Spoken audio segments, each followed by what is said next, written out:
After dinner at the hotel, I walked back to my room with my friends, laughing and joking about the evening. It had been a casual gathering, full of chatter, photos, and even a little harmless recording. One of my friends had been filming parts of our fun just for memories, and I never thought much of it. For me, it was nothing more than a way to capture the night and remember the joy of that evening. But little did I know, that same video would later turn into a storm in my marriage. When I got home, everything seemed fine at first. My husband asked me how the dinner had been, and I smiled, telling him about the food and the laughter. But something about his expression felt off. His smile didn't reach his eyes. He was holding his phone in his hand, and I noticed he had already seen a video someone had posted online. It was the same one from dinner, but he didn't see it the way I did. His first question was sharp, cutting through the air like a knife. "Who was that man sitting next to you?" I froze for a moment before realizing he was talking about one of my old classmates who had joined us that night. In the video, we were laughing about something silly, and it might have looked too friendly to someone outside the circle.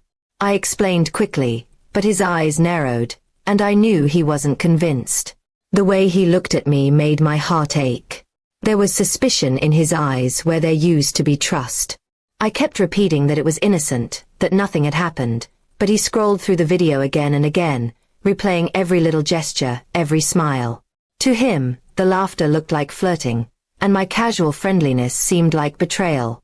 I tried to tell him that I had introduced him to my classmate once before, that there was no reason to doubt me, but anger and jealousy had already clouded his judgment.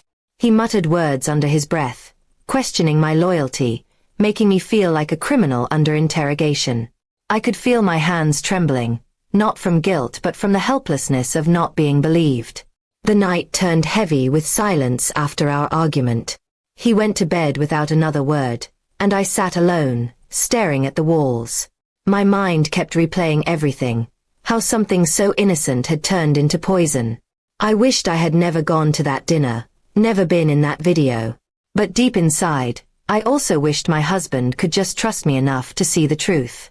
Days passed, and the distance between us grew. He avoided eye contact, gave me short answers, and sometimes walked out of the room when I tried to explain again. I felt like I was living with a stranger, punished for a crime I didn't commit. My heart longed for the warmth of the man who once believed in me without question. Finally, one evening, I decided I couldn't take the silence anymore. I sat down with him, took his hand even though he tried to pull away, and begged him to listen. I told him every detail of the dinner, who was there, what we talked about, why the laughter meant nothing more than friendship. My voice cracked as I reminded him of the vows we had made, to trust, to believe, to stand together even when doubts tried to creep in. He listened quietly this time, his anger not as sharp as before. I could see the struggle in his eyes, part of him still wounded by jealousy, but another part realizing he might have been unfair. After a long silence, he finally spoke. "I don't want to lose you, but I can't stand the thought of you with someone else." His voice was softer now, and I could feel the fear behind his anger. Tears filled my eyes as I told him the truth once again, that there was no one else, that he was the only man I loved. I reminded him that a video could never define the reality of our marriage, that trust was stronger than blurry recordings. Slowly, I saw the doubt in his eyes begin to fade, replaced with guilt for having doubted me. It wasn't easy, but that night became a turning point. He apologized for not trusting me, and I forgave him, though the scars of his suspicion lingered in my heart. We promised to communicate better, to never let outsiders or misunderstandings come between us again. It wasn't a perfect fix, but it was a step toward healing. Looking back, I realized how fragile trust can be, how quickly love can be shaken by a moment of doubt. But I also learned that when two people are willing to fight for their bond, even misunderstandings can be overcome. The video that nearly broke us ended up teaching us a lesson we would never forget, that love must always be stronger than suspicion.